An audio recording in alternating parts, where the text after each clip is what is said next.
ang mga kwento ng pag-ibig, kwento ng buhay, at kwento ng pag-asa dito sa Barangay Love Stories. Love Stories.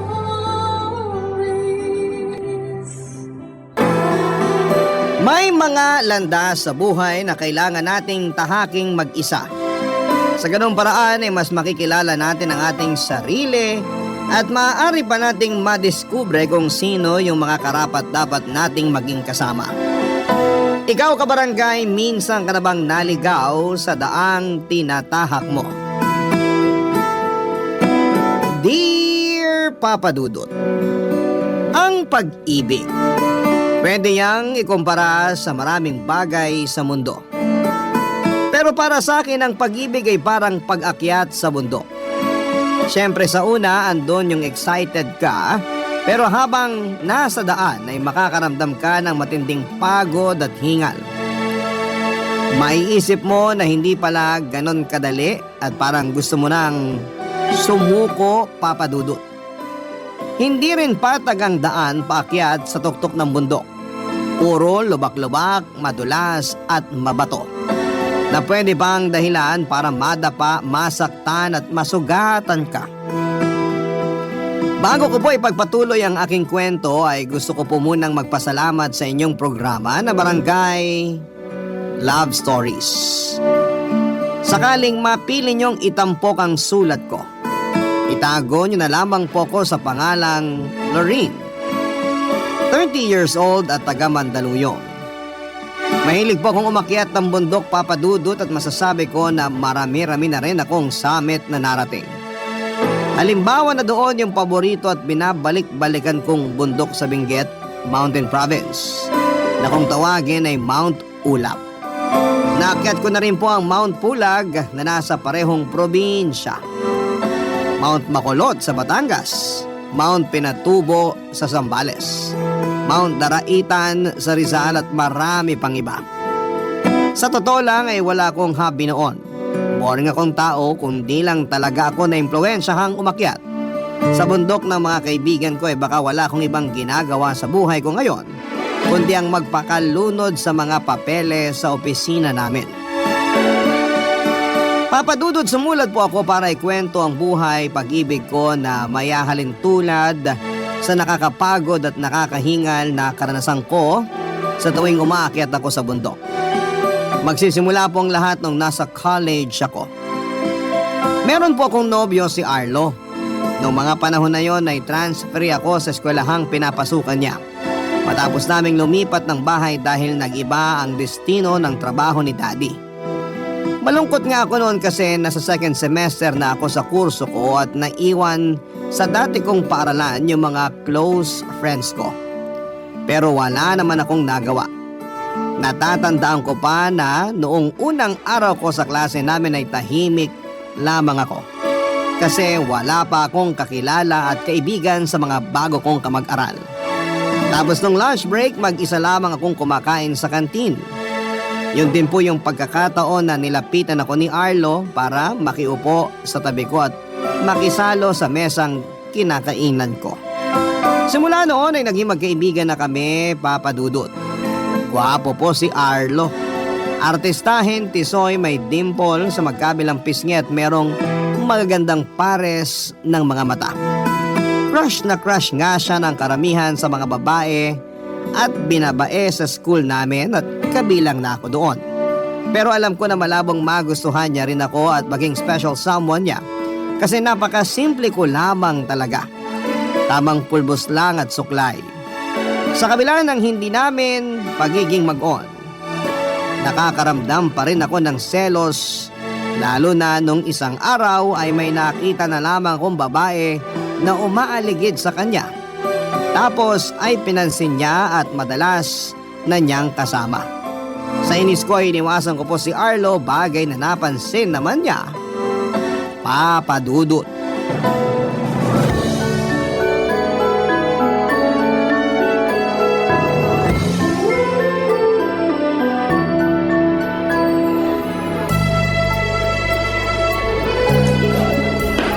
Lorene! Sandali! Lakad lang, Lorraine. Lorraine, Huwag mong teka lang. lilingunin ng lalaking yun.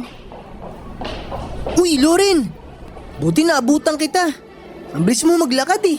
Ano ba yan, Arlo? Ano ba yun, Arlo? Tama ba yung ginagawa mo, ha?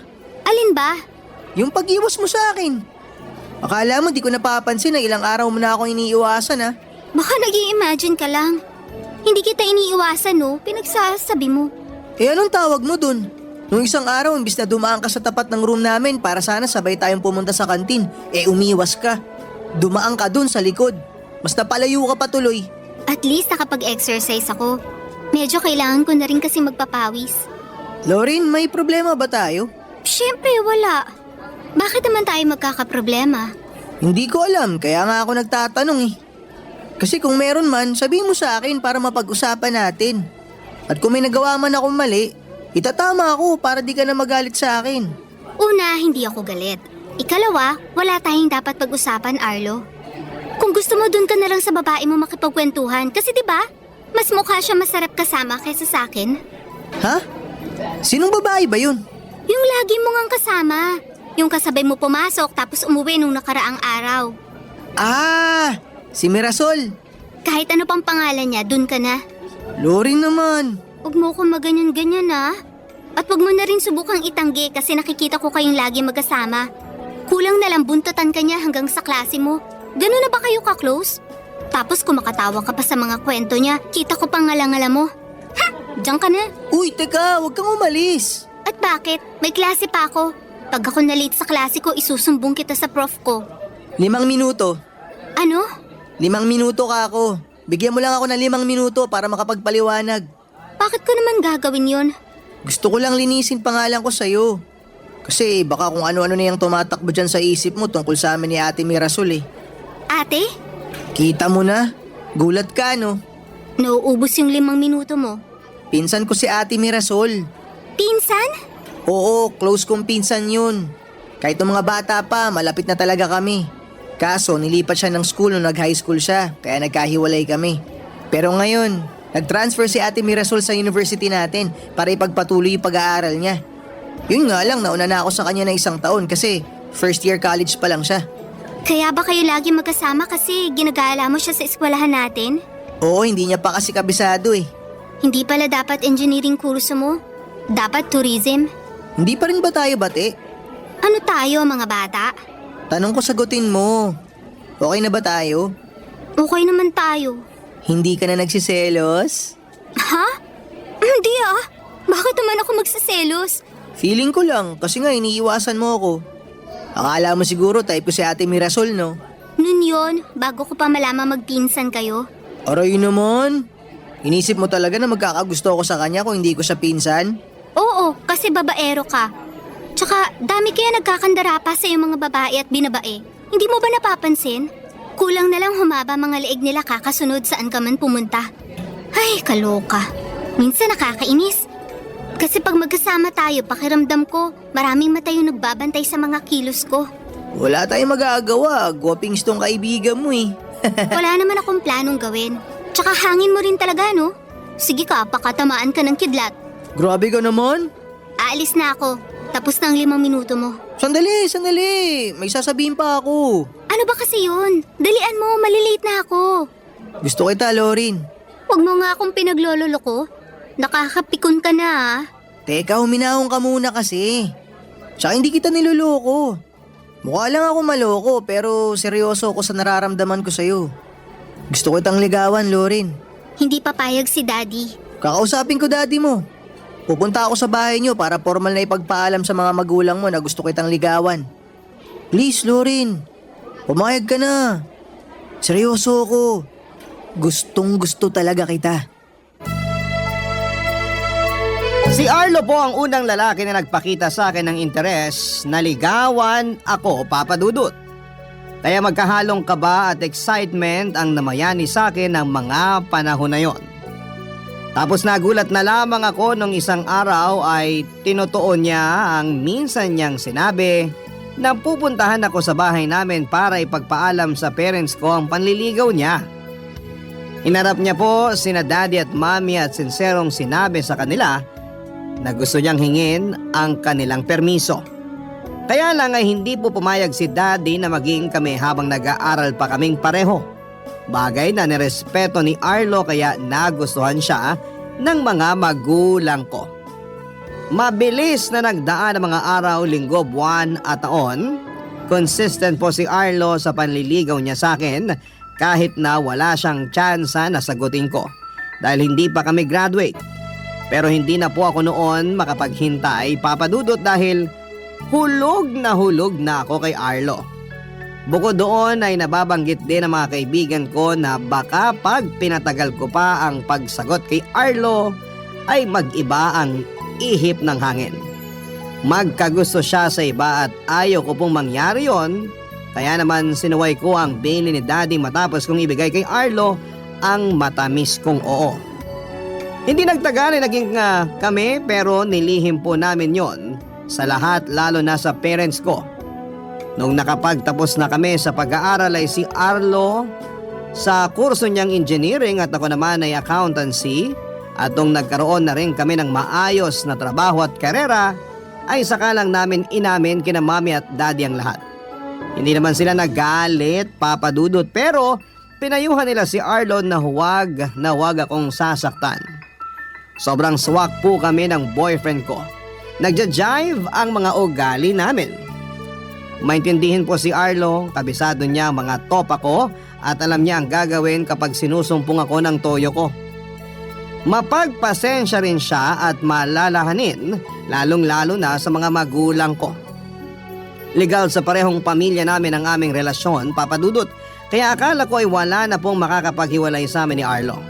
Kasi mature naman kami, nare-resolve namin ang mga away namin, kaya hindi katakataka na tumagal kami ng 8 taon. Opo, Papa Dudut, 8 taon. Ikakasal na dapat kami kasi nag-propose na siya sa akin hanggang dumating yung isang araw na nagkatampuhan kami at nahuli ko na lamang siya na nambababae, Papa Dudut.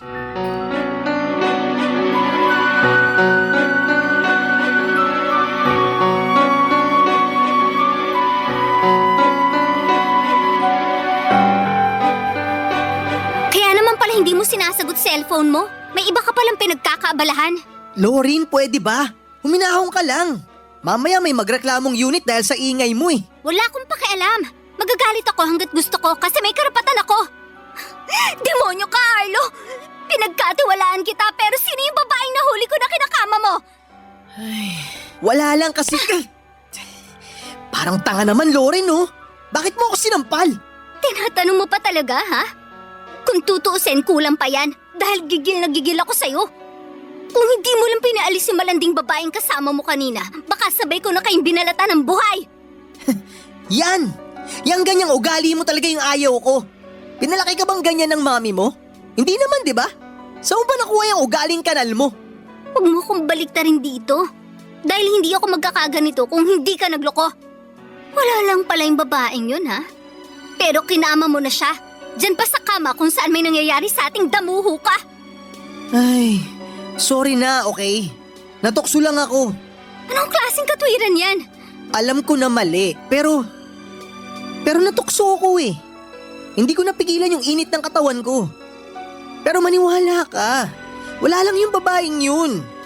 Nakilala ko lang siya sa bar, tapos... Hindi ka ba titigil sa kakasampal sa akin, Loren? Nakakarami ka na, ha? Kapal ng mukha mong ulupong ka. Tumigil ka na, ha? Hindi ka na nakakatuwa. Sa palagi mo, bakit ko ginawa yan sa'yo? Sige, sabihin mo! Nagsorry na nga ako, di ba? Akala mo ba malilinis ang sorry mo yung kababuyan mo na nakita ko pa talaga, Arlo? Sige, sagutin mo! Hindi, pero... Talagang hindi na. Kasi paano pa ako makikisama sa katulad mong taksil?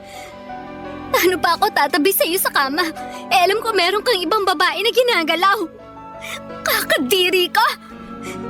Sigurado ako na hindi lang to yung unang beses na may nangyari sa inyong dalawa. Kita mo na! Tama akong lintik ka! Ang kapal ang mukha mo! Aray! Baboy Tama ka! na, Lorin! Ano ba? Nasasaktan na ako! Pag di ako nakapagpigil sa'yo, baka... Sasaktan mo ko? Subukan mo lang, ipapapulis kita! Buisit, para kang bata. Pwede ba pag-usapan natin to ng maayos? Hindi mo kailangan magalit ng ganyan. Bakit? Sino bang hindi nagkakamali? May tao bang perpekto? Wala. Pero hindi lahat ng tao taksil at baboy na katulad mo. Lori naman, ikakasal na tayo. Ayusin natin to. Baliw ka na kung iniisip mo magpapakasal ako sa'yo. Please, Loren, wag mo naman gawin to. May simbahan na, may reception na. Nakapagpatahi na rin tayo ng pangarap mong damit pangkasal. Marami na tayong nagastos. Handa na lahat, Loren. Hindi na tayo pwedeng umatras. Handa na nga. Pero ako yung hindi na handa magpakasal sa'yo. Wala akong pakialam sa mga nagastos natin kasi pera lang yan. Kikitain ko pa yan ulit. Pero yung pumayag na lumakad sa altar at matali sa'yo, yung tawagin ko yung sarili ko na asawa mo at dalihin yung apelyido mo, yun naman yung hindi ko matatanggap, Arlo. Kung para sa'yo, mababaw lang yung dahilan kung bakit ako nagkakaganito. Pwes para sabihin ko sa'yo, mali ka. Mali ka kasi malaking kasalanan na yung ginawa mo. Hindi pa man tayo kinakasal.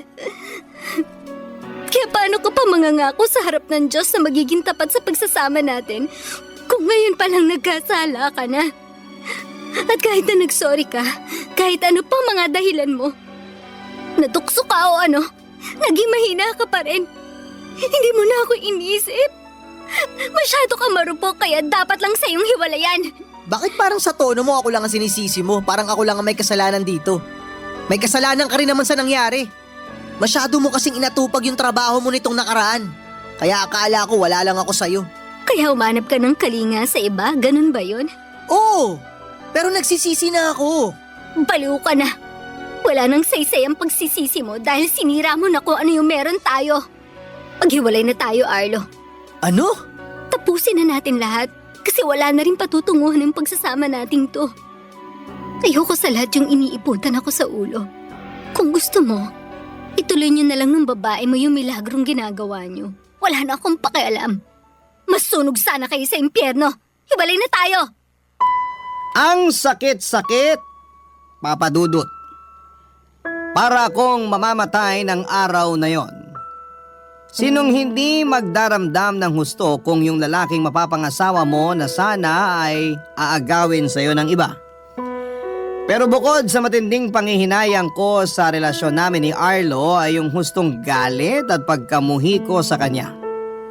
Kaya pala pakiramdam ko ay nagbago, yun pala ay meron na siyang ibang pinagkakaabalahan. At ang kapal na mukha niyang ipangalandakan na nagkukulang ako sa kanya kaya humanap siya ng magpupuno noon sa katauhan ng ibang babae. Papadudot na karating po sa kalaman ng parents ko ang nangyari kaya naman maging sila ay labis na nagalit kay Arlo. Kulang na lamang ay sagurin siya ni Daddy dahil hindi raw tinupad ni Arlo ang usapan nila noon na huwag akong sasaktan. Alam kong nag-aalala lamang siya bilang tatay pero nakiusap po ako na sa amin na lamang yung rason ng paghihiwalay namin ni Arlo dahil ayoko magmukhang kaawa-awa sa mata ng iba naming kamag-anak. Yun bang meron akong kakulangan at diferensya kaya iniwan at pinagpalit ako sa iba ng boyfriend ko. Bukod doon ay ayoko rin na magalit sila ng gusto kay Arlo kasi naging mabait naman sa kanila yung ex-boyfriend ko. Lalo na nung minsan siyang nag-donate ng dugo sa pinsang kong na dengue. Resulta marami po sa kanila nangihinayang sa relasyon namin ni Arlo noong nalaman nga nilang hiwalay na kami. Nandyan yung mga pinsan ko at kaibigan na panay payo sa akin na patawarin ko si Arlo ano man daw ang kasalanang nagawa niya sa akin. Sa halip ay pag-usapan po namin ang hindi namin pagkakasunduan. Pero buo na po ang desisyon ko ng panahon na yon. Gustuhin ko mang patawarin si Arlo at kalimutan ang lahat ng mga nangyari pero gabi-gabi naman akong binabangungot ng pagtataksil niya sa akin, Papa Dudut. Ayokong habang buhay na pagsisihang nakisama ako sa kanya sa isang bubong kung pumayag po akong matuloy ang aming kasal. Barangay Love Stories. Barangay Love Stories. Kahit na abala ko sa trabaho, kahit na lunuring ko ang sarili ko sa pagpapaka-busy, ay meron at meron pa rin po talagang pagkakataon na dinadalaw ako ng matinding lungkot. Dahilan para mapahinto ako sa anumang ginagawa ko. Matutulala at maiiyak na lamang ako, Papa Dudut. Ganon naman talaga ang pinagdadaanan ng mga taong dumaranas ng heartbreak, hindi ba? Sino ba naman ang makaka-move on agad-agad sa 8 years? Tapos ikakasal na kayo in few months. Saka pa nagloko ang fiancé mo. Sa kabila ng lahat ay tinuring ko po na blessing in disguise ang bagay na yon dahil wala na akong kawala kay Arlo sakaling noon lang siya ng babae kung kailan nakatali na ako sa kanya. Kaya nga para mas malibang-libang ako ay pumayag akong sumama sa mga kaibigan ko nung minsang niyaya nila akong umakyat sa bundok. Masasabi kong masaya ang experience kong yon, lalo na nang makarating kami sa summit, Papa Dudut. Hindi po madaling umakyat sa bundok, lalo na sa first timer na katulad ko. Pero iba ang pakiramdam kapag nakarating ka na sa summit. Sa katunayan ay hindi na maalis ang ngiti ko sa labi hanggang makababa kami at makauwi. Simula noon ay lagi na akong sumasama sa pag-akyat ng bundok ng mga kaibigan ko. Minsan kapag busy sila ay nagsosolo po ako. Bale nakikisama po ako sa mga grupo ng ibang tao na umaakyat sa bundok. Sa ganong gawain ay mas nakilala ko po ang sarili ko, Papa Dudut. Bukod doon ay lumawak ang mundo ko at marami akong naging kaibigan. Isa na po doon si Rico na namit ko nung unang beses akong namundok. Papa Dudut, nakasabay ko po sa trail si Rico. Bale, sinabayan niya ako sa paglalakad kasi napansin niya na ako lang daw yung walang kasama o kaibigan. Doon ko na nga sinabi na mag-isa lamang ako dahil kasama na mga kaibigan ko ang mga jowa nila. Guwapo po si Rico, Papa Dudut. Matikas ang tindig, batak na batak ang muscles sa katawan dahil sa pag-akyat sa bundok. Moreno, may magagandang mga ngipin na gustong gusto kong titigan kapag ngumingiti siya. Mahaba din ang pilik mata ni Rico at ganoon din ang buhok niya na tinali na niya para hindi kumalat at sumaboy sa kanyang mukha. So matotal ay naging maayos po ang akyat namin at maging ang pagkakamping namin sa bundok. Sa katunayan, Papa Dudut ay nag-offer po si Rico na sa tent na lang niya ako magstay matapos akong pilitin ng mga magagaling kong kaibigan, Papa Dudut.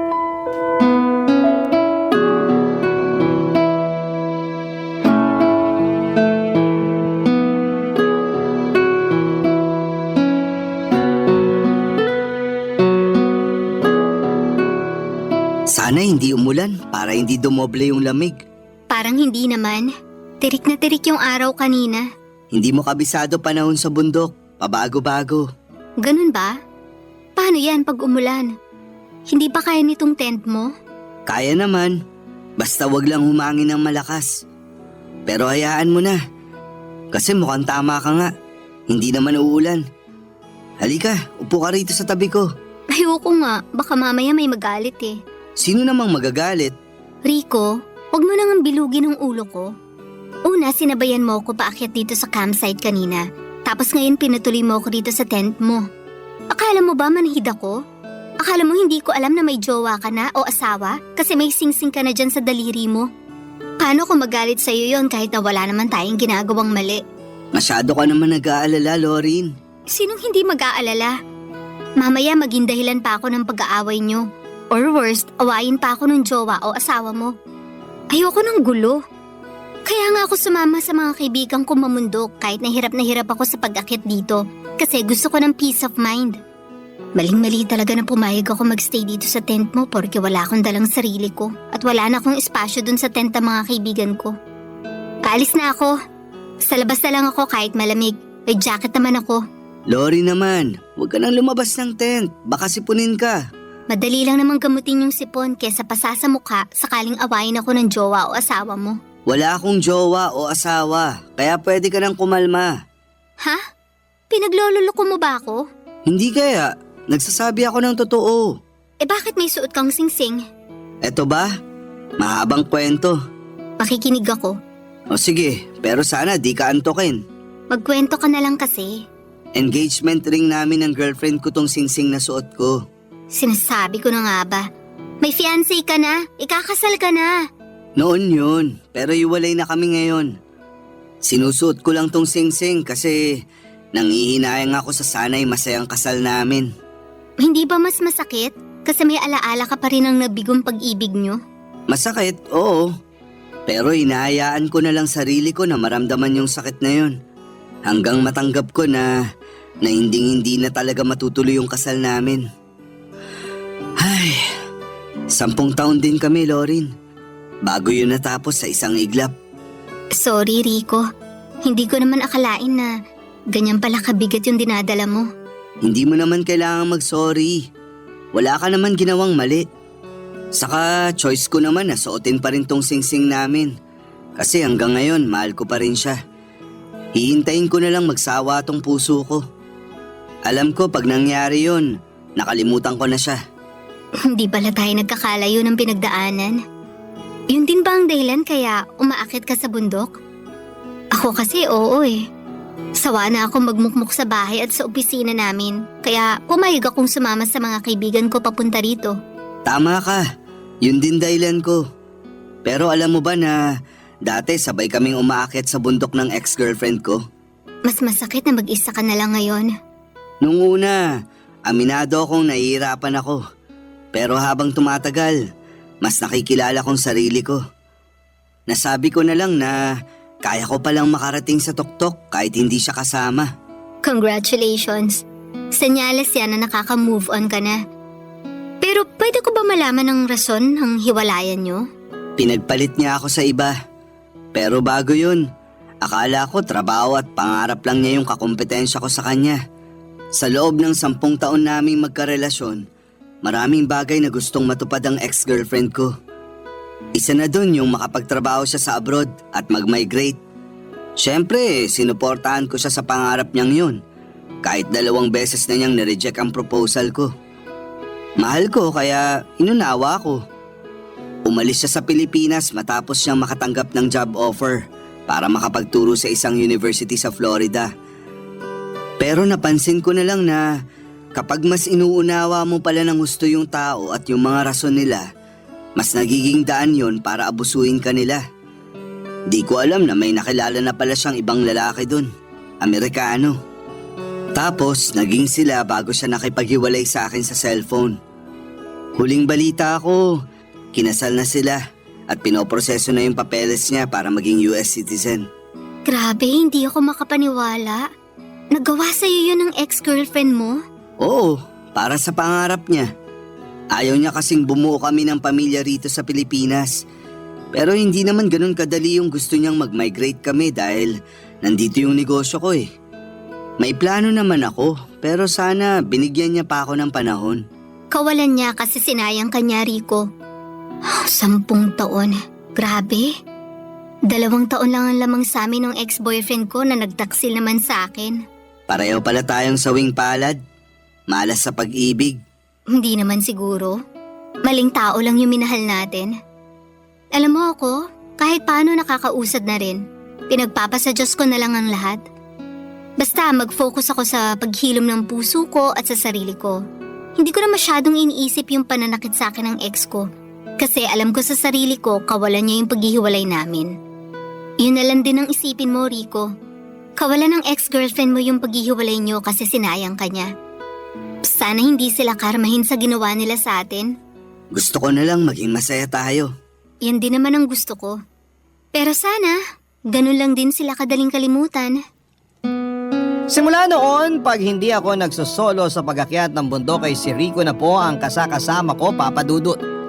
Marami po akong natutunan sa kanya, lalong-lalo na sa mga teknik kung paano mas mapapadali ang pag-akyat namin at mas magiging ligtas at maingat. Wala po talaga akong masabi sa galing at talino ni Rico. Bukod doon ay komedyante rin siya kung minsan. Kaya nga laking pangihinayang ko rin na hindi sila nagkatuluyan ng girlfriend niya noon. Pero thankful ako kasi hindi siya napunta sa maling babae. Kung tutuusin ay pareho kami ng kapalaran ni Rico pagdating sa pag-ibig. Sawing palad kumbaga. Kaya siguro kami pinagtagpo ng tadhana para meron kaming isa't isa na mapaglalabasan ng sama ng loob at hinanakit sa mundo. Hindi nagtagal ay umamin po si Rico na nagugustuhan na niya ako. Tapos nagpaalam siya sa akin na kung pwede raw bang manligaw siya. Bagay na hindi ko na tinanggihan pa. Sa totoo lang, hindi mahirap mahalin ang katulad ni Rico at mahigit 1 taon na rin naman simula nang maghiwalay kami ni Arlo. Kaya ang sabi ko sa sarili ko ay baka panahon na para bigyan ko ng tsansa yung puso ko na magmahal ulit. At yun nga ay sa katauhan ni Rico Papadudut. Businessman po siya at kapag hindi kami umakyat sa bundok ay madalas naman kaming nagde-date. Kay Rico ko po nahanap yung lalaki na palagi nandyan sa tabi ko sa isang tawag ko lamang. Kaya nga sa pagkaraan ng 2 buwang panliligaw niya sa akin ay sinagot ko na si Rico at naging boyfriend ko na siya, Papadudut. Tumagal po ng 5 buwan ang relasyon namin hanggang isang araw. Meron pong bagay na ginawa si Rico na hindi ko po lubos na inaasahan.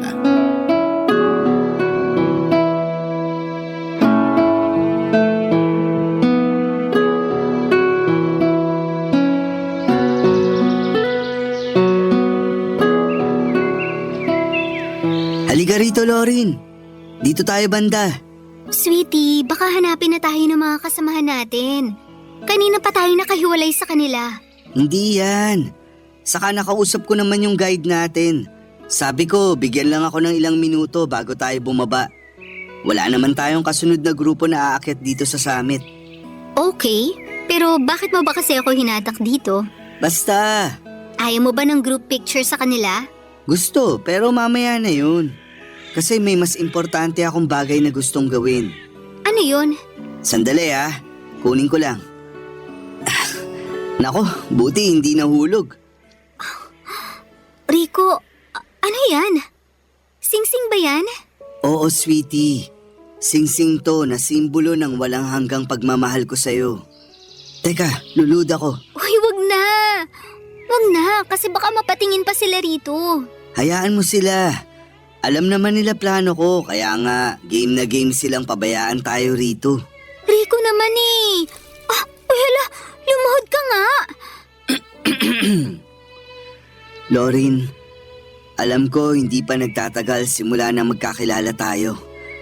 At halos 5 buwan pa lang nang sagutin mo ako para maging boyfriend mo. Pero sana sa iksing panahon na yon, naiparamdam ko sa iyo yung pagmamahal ko. Alam mo naman na wala akong ibang gusto kundi yung makasal sa'yo. Bumuo ng sarili nating pamilya at makasama ka hanggang pagtanda natin, di ba? Oo, alam ko yun. Lagi-lagi mo ba namang sinasabi? Malamang hindi ko yun makakalimutan. At hindi na ako makapaghintay na tuparin yun. Kaya nga lumulud ako ngayon sa harap mo para hingin yung kamay mo at pumayag kang makasal sa akin. Will you marry me, Lorin? Yes, Rico, I will marry you. Pumapayag ako makasal sa'yo. Talaga? Yes! Yuhuu! Huwag ka nang sumigaw. Nakatingin sila sa atin, no? Ayos lang yan, sweetie. Pero teka, akin na yung kamay mo. Isusuot ko sa daliri mo tong singsing. Ayan, bagay na bagay sa'yo. Tumayo ka na nga muna dyan. Oo. Nagustuhan mo ba yung singsing? Oo naman. Napakaganda naman ang singsing na to. Thank you, Rico. Thank you saan? Kasi dumating ka sa buhay ko. Kasi minahal mo ko at naging boyfriend kita. Walang kaso kahit hindi pa nagtatagal simula nang magkakilala tayo at naging mag-on. Kasi sa puso ko, siguradong sigurado na ako na ikaw yung gusto kong pakasalan para makasama habang buhay. Thank you sa lahat-lahat. Ako yung dapat mag-thank you sa'yo. Kasi tinuruan mo ako paano magmahal ulit. Akala ko nun, hindi ko na kaya kasi nga nakatali pa rin ako sa anino ng ex-girlfriend ko. Pero tinulungan mo ako makawala sa pagkakatali kong yun sa kanya. Hindi lang ikaw yung thankful kasi nagkakilala tayo. Siguro nga, tinadhana na magtagpo tayo kasi pareho tayong iniwan ng mga mahal natin. Pero hindi ibig sabihin, mananatili na tayong nakalugmok sa lugar kung saan nila tayo iniwan. Ngayon, masaya tayong aalis at uusad ng magkahawak kamay. Alam ko na masasaya ako sa'yo. Kasi ikaw yung nagparamdam sa akin na kamahal-mahal ako. Kahit na sa mga panahong pakiramdam ko, hindi. Sinong may sabi sa'yong hindi? Kamahal-mahal ka, Lorin. At mahal na mahal kita. Mahal na mahal din kita. Hindi na ako makapaghintay na makasal sa'yo. Salamat kasi ginawa mo akong pinakamasayang lalaki sa buong mundo. Walang anuman. Deserve mo naman kasi maging masaya. Pagkatapos ng sakit at lungkot na pinagdaanan mo. At happy ako. Kasi ako yung rason bakit ka nakangiti ngayon. Ikaw din naman, nasaktan at nalungkot. Kaya deserve mo rin ang happy ending. At yun ay sa piling ko, Lorin. Pangako, hindi kita sasaktan. Araw-gabi kong ipaparamdam sa'yo kung gaano kita kamahal. Hindi man ako perpektong lalaki pero pagsisikapan ko na maging karapat-dapat sa'yo. Kahit nakasal na tayo at hanggang sa pareho na tayong uugod-ugod. Uy, sobra naman yung uugod-ugod. Huwag muna kasi marami pa tayong bundok na aakyatin na magkasama. At kahit na magkaanak tayo, pag lumaki na sila, isasama rin natin sila sa pamumundok. Siyempre naman. At habang daan, paulit-ulit kong ikikwento sa kanila kung paano ko nakilala yung mama nila. Ngayon pa lang, nakikinit ako ng mga reaksyon ng mukha nila. Kinikilig ba sila o nauumay? Pareho. Grabe. I love you, Lorin. At saksi yung bundok na to sa walang hanggan kong pagmamahal sa'yo. I love you too, Rico. O paano? Tawag na tayo ng mga kasamahan natin. Tara, papapicture pa ako sa kanila. Akin ang kamay mo, sweetie. Alalayan na kita.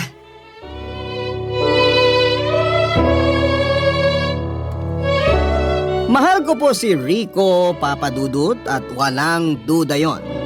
Kaya nga kahit na hindi ko po inaasahan ang pagpopropose niya ay nag-yes po ako at pumayag na makasal sa kanya, Papa Dudut.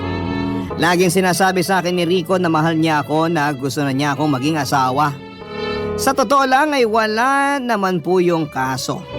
Dahil alam ko na pareho na kaming handa na bumuo ng sarili naming pamilya. Kaya nga muli ay nakaramdam ako ng pananabik na sa wakas ay matutuloy na ang kasal na matagal ko nang inaasam noon kay Arlo. Kaya lang kung kailan naman maayos na ang lahat sa amin ni Rico ay saka po biglang naglaro ang kapalaran, Papa Dudut. Yon ay matapos bumalik ni Arlo sa buhay ko. Isang gabi ay nagpakita na lamang siya sa condo unit ko at nagmamakaawa na balikan ko, Papa Dudut.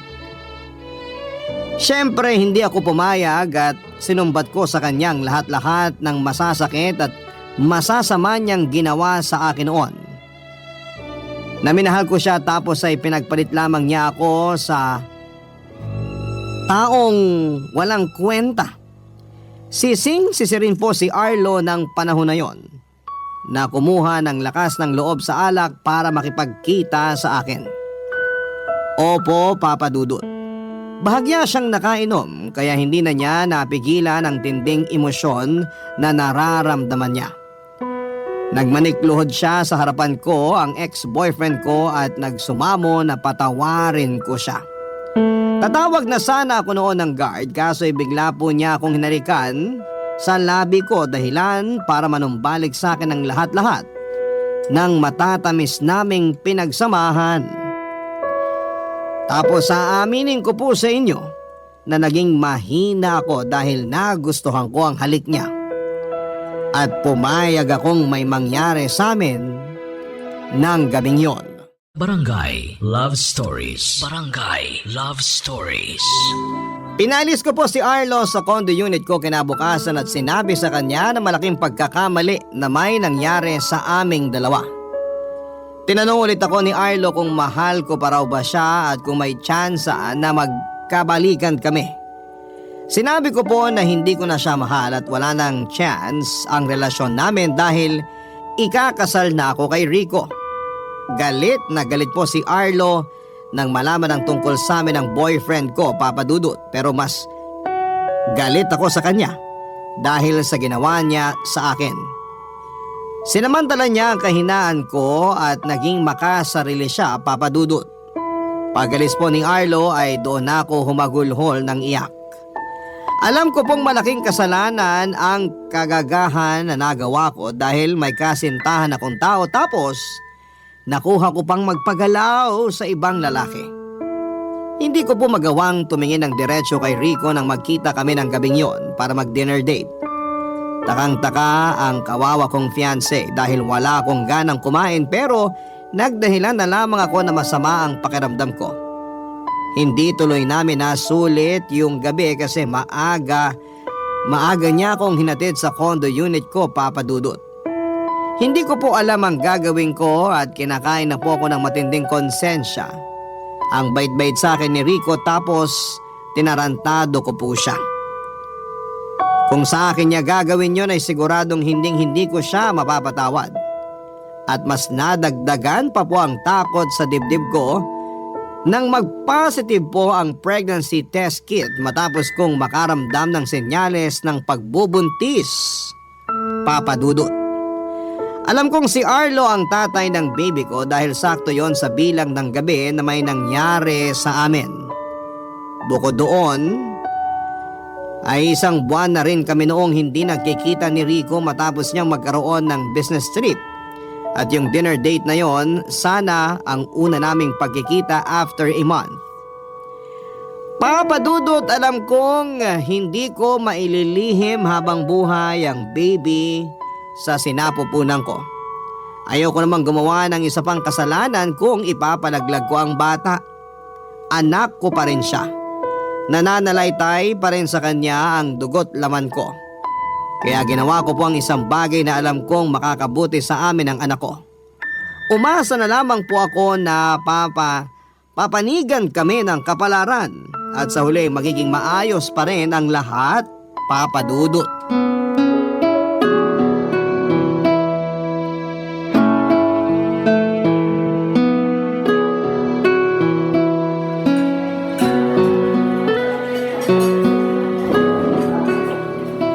Sure ka bang okay ka na, sweetie? Oo naman. Bakit mo natanong? Maputla ka kasi. Tapos namamawis pang kamay mo nung hawak ko. Ha? Ay sorry. Ayos lang naman pero nag-aalala ako.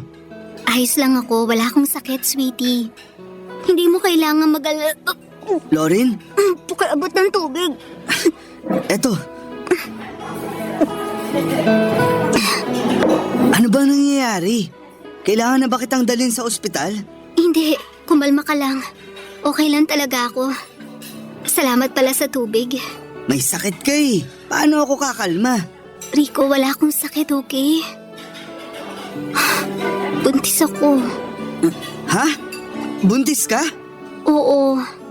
Kamakailan ko lang din nalaman. Kaya ako nagkakaganito pero wala akong sakit. Pero paano ka nabuntis? Di ba? Patawarin mo ko, Rico. Pero nagkasala ako sa iyo. Hindi kita maintindihan. Nung wala ka, nung nasa business trip ka, nagpakita ulit sa akin si Arlo. Pumunta siya sa condo unit ko para magmakaawa na makipagbalikan sa akin. Siyempre hindi ako pumayag pero... Pero ano? Hindi ka pumayag pero nabuntis ka niya? Paano nangyari yun? Sige nga! Pwede bang kumalma ka lang? Pinagtitinginan tayo ng mga tao. Ano ngayon kung makayusoso sila? Wala na akong pakialam. Kahit magpiestahan nila tayo.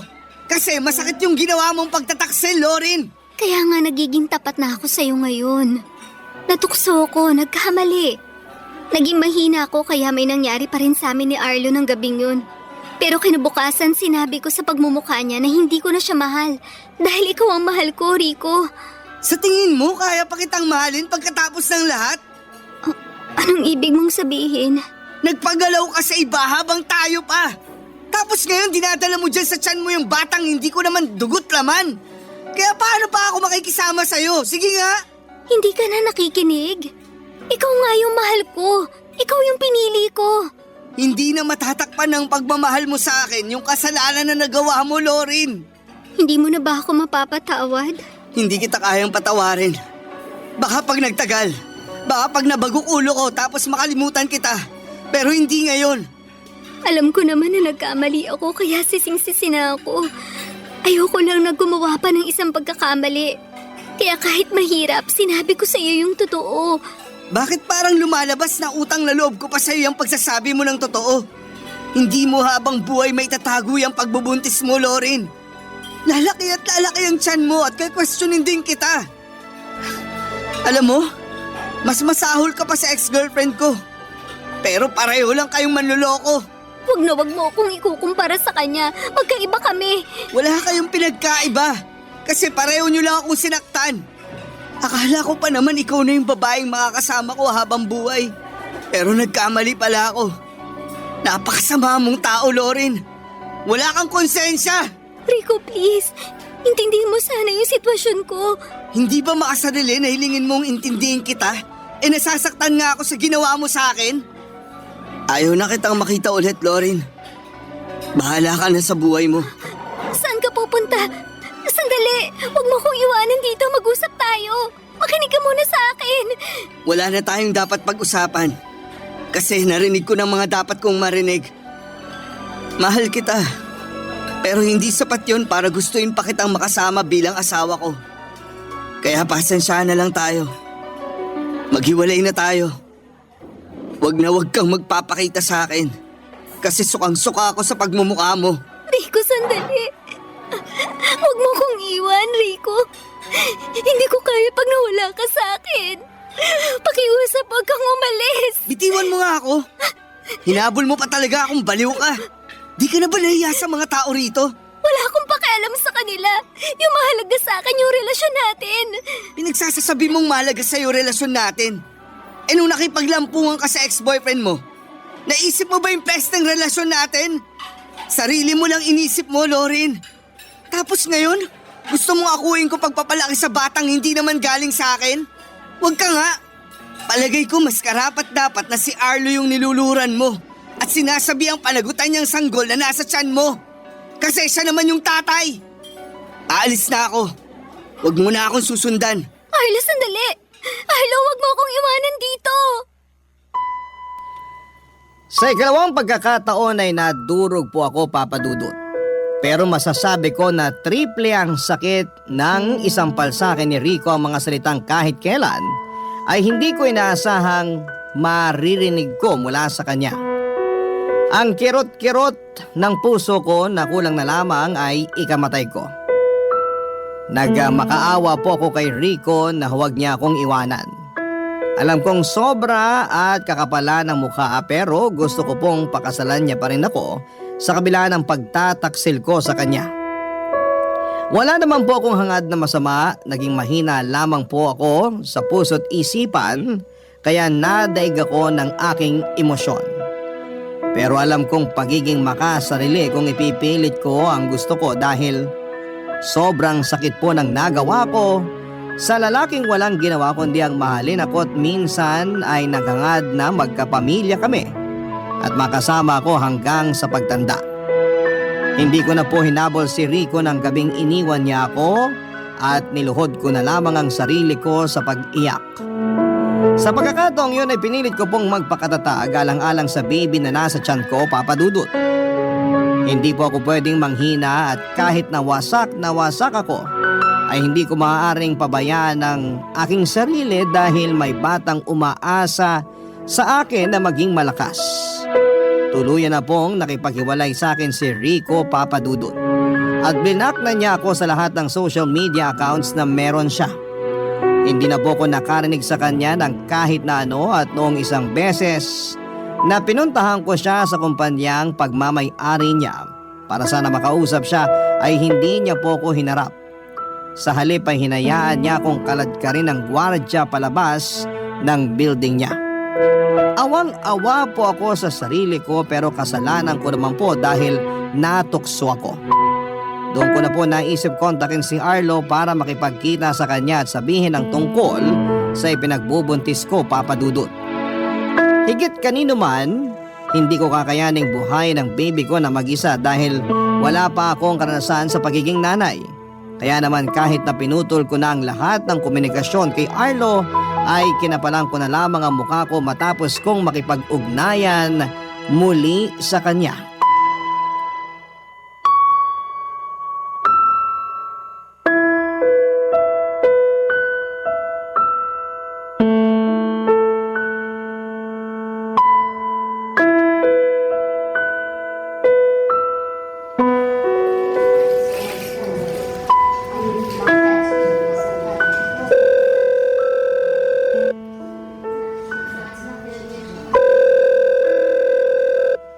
Arlo, sagutin mo na ang phone. Kailangan kita. Hello? Arlo? O Lorin, napatawag ka. Arlo, nandito ako ngayon sa ospital. Anong ginagawa mo dyan? Nagpa-check up ako. Mamaya ko na ipapaliwanag pag nagkita tayo. Eh naku, paano ba yan? Hindi ako pwede ngayon eh. Ha? Arlo naman. Anong Arlo naman ka dyan? Wala ka bang sasakyan? Mag-taxi ka. O kaya magpasundo ka dun sa jowa mo o kaya sa daddy mo. Hindi yung ako yung inuobliga mong puntahan ka dyan. Matapos mo akong i-block tapos ngayon tatawag-tawag ka. Pasensya ka na, hindi ko naman sinasadya. Alin sa mga masasakit na sinabi mo sa akin noon yung hindi mo sinasadya? Pinalayas mo pa nga ako sa kondo mo, di ba? Tapos ngayon datramahan mo ako ng ganyan. Kaya nga humihingi ako ng paumanhin. Nabigla lang ako noon. Puntahan mo na ako rito, sige na. Wala akong dalang sasakyan. Nag-taxi lang ako papunta rito. Tsaka gusto rin kasi kita makausap. Ano pa bang pag-uusapan natin eh? Parang nasabi mo na lahat. Arlo, please naman. Alam mo, kanina ka pa eh. Kung sabihin mo na lang kasi ngayon sa tawag na to yung dapat mong sabihin. Bakit kasi gusto mo pa magpakita eh? Busy nga ako ngayon. O ano? Di ka na magsasalita? Bababaan kita. Buntis ako. O edi congratulations! O ano gusto mong gawin ko ngayon? Umatin ako sa binyag ng anak nyo ng asawa mo? Yung ba sana yung sasabihin mo sa akin kaya ka tumawag? Hindi si Rico yung ama ng baby ko, kundi ikaw. Prank ba yan? Kasi kung oo, tigil-tigilan mo ako, Lorin ha. Hindi ako natutuwa. Hindi to prank. Hindi kita niloloko kasi totoong sinasabi ko. Tsaka hiwalay na kami ni Rico. Ano? Binida mo lang sa akin nung naikakasal na kayo ah. Oo. Pero nung nalaman niya na pinuntahan mo ko nun sa kondo ko at may nangyari sa atin, tapos nabuntis mo ko, bigla na lang siyang umatras at nakipaghiwalay sa akin. Wala pala yung boyfriend mo eh. Mahina. Tigilan mo na nga yung pang-iinsulto mo kay Rico. Wala namang ginagawa sa iyo yung tao. Asar lang ako sa kolokoy na yon. Kasi kung ibida mo sa pagmumukha ko, parang akala mo sinong perpekto eh. O tapos ano, iniwan ka rin pala ngayon. Kaya nga kailangan kita. Kailangan ka ng anak natin. Palagay mo maniniwala ako na anak ko nga yung nasa tiyan mo? Ano bang pinagsasasabi mo? Baka mamaya hindi sa akin yan eh. Baka dun yan sa Rico na yun. Tapos gawa-gawa mo lang na iniwan ka niya ng dahil sa akin kaya kayo naghiwalay. Baka gusto mo lang na ipaako sa akin yung pagiging tatay dyan sa batang yan na hindi naman ako sigurado kung akin nga talaga. Naririnig mo bang sinasabi mo? Oo, naririnig ko. Palagay mo sa akin, bingi.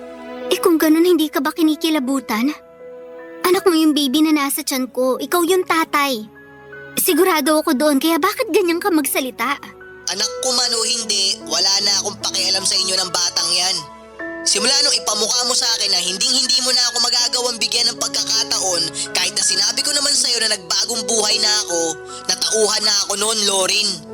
Napagtanto ko rin na hindi naman pala kita ganun kamahal. Takot lang akong tumanda mag-isa kaya kita binabalikan. Pero ngayon mas masaya na ako sa buhay ko. Yun bang wala akong ibang iniisip na kung ano at kung sino? Napakasama mong tao. Paano mo nasasabi lahat ng yan? Kahit wag na ako, kahit yung anak mo na lang panagutan mo. Hindi nga ako sigurado kung akin yan. Kung hindi yan kay Rico, baka naman sa ibang lalaki yan. Napakabastos mong hayop ka. Ni hindi mo na ako nirespeto. Bakit? Dapat ka bang irespeto? Patakot ka sa karma dahil sa ginawa mong to sa akin. Kung alam ko lang na ikaw yung magiging rason para ako maging miserable, sana nun palang hindi na kita hinayaang kausapin ako. Hindi na ako pumayag na manligaw ka at hindi na kita sinagot pa. Tumigil ka na nga. Kung makapagsalita ka, akala mo hindi kita napasaya nung nakalipas na 8 taon na. Pinasaya mo nga ako. Pero kapalit nun, yung mas matinding sakit na kagagawan mo. Tumigil ka na. Dahil mong drama. Hindi ko pa rin nakakauwi niyang batang nasa tiyan mo. Ayoko pa magkaanak. Kaya ikaw na lang bahala sa batang yan.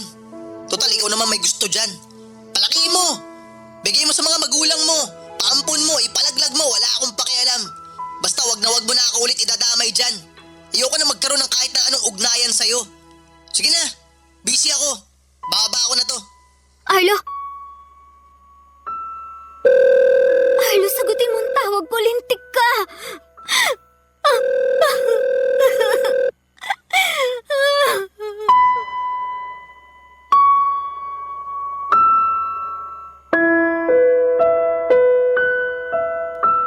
Hindi ko na paulit na kontak si Arlo Papadudut dahil ako naman ang blinak niya ng number katulad ng ginawa ko sa kanya noon.